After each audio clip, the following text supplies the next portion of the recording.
right, so I guess this is part two to the introduction. Um, Over the years, I've done some writing, uh, which I think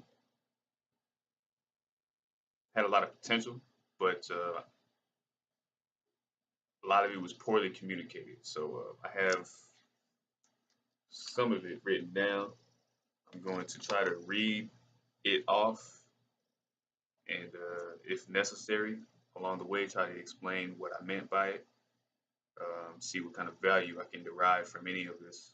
Um, so I wrote this on November 5th, 2016 at 8:47 p.m. Don't know exactly why I documented the date and time, but I felt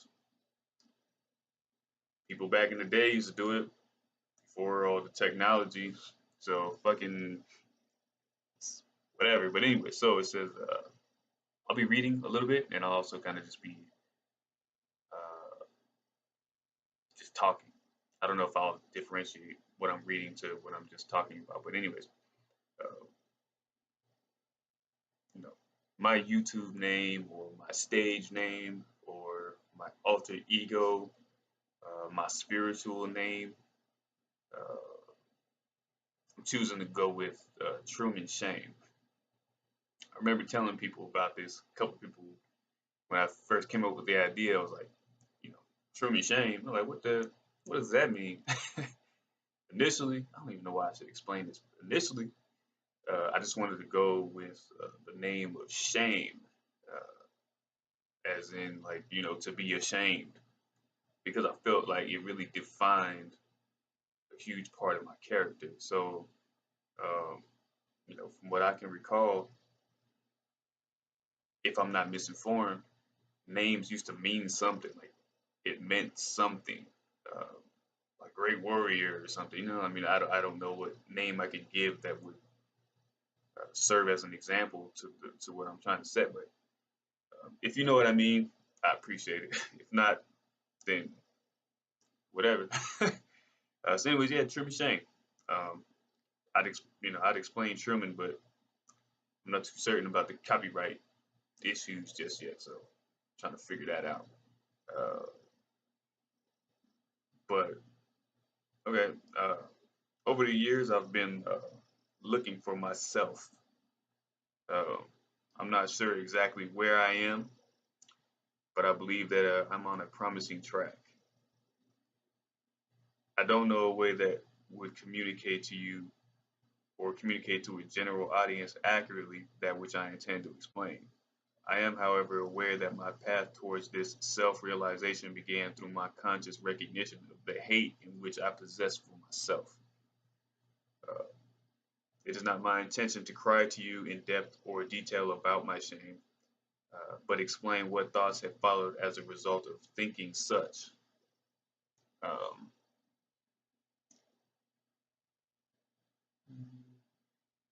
I think I'll skip that part.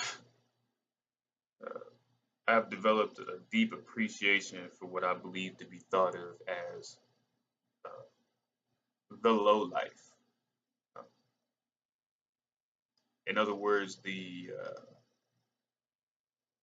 maybe the so-called shadow self or the less than favorable perspective of an individual.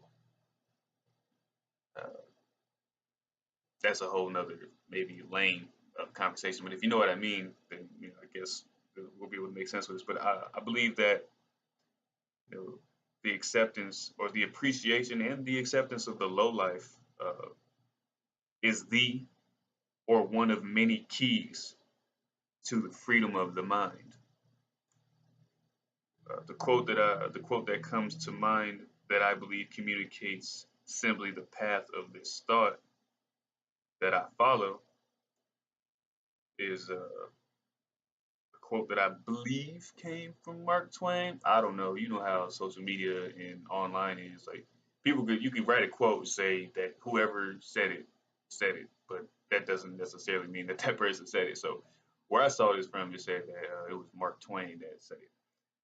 I don't necessarily know much about him, so I hope you don't think to yourself or say like, "Oh man, Mark Twain was this, that, or the other." Like, I don't know much about the guy. I'm just trying to quote the source, at least from which I heard it. But anyways, the quote is that describes this path of thought that I'm trying to refer to is, "But who prays for Satan?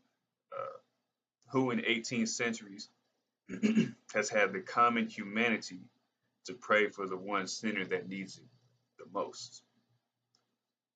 Uh, I don't know, I had a really great appreciation for that because in regards or when it comes to the low life, the shadow self, the side of yourself that you don't necessarily like, which is different from the perspective that other people see about you. You know, like there's your perception and then there's reality. Your perception matches up reality to a certain extent, but even then, like reality may not necessarily match up to somebody else's perception. So it's like there's three realms that have to line up.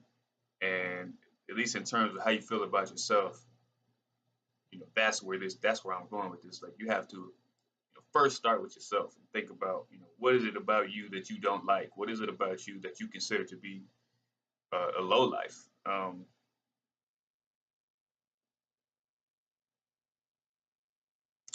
And the reason I mentioned that quote is because um, you have to accept it. That's something I'm learning I've been exploring over the last couple of years is accepting who you are, or more specifically, me accepting who I am. Um,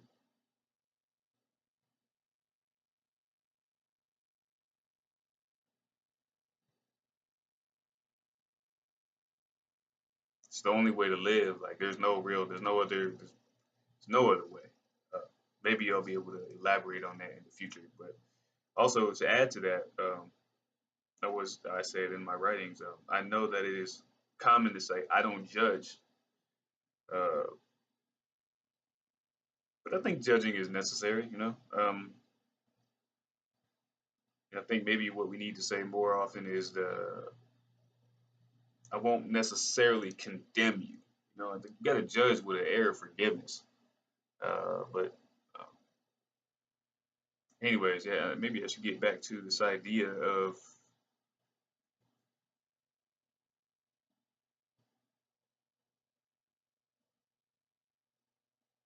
realizing who I am.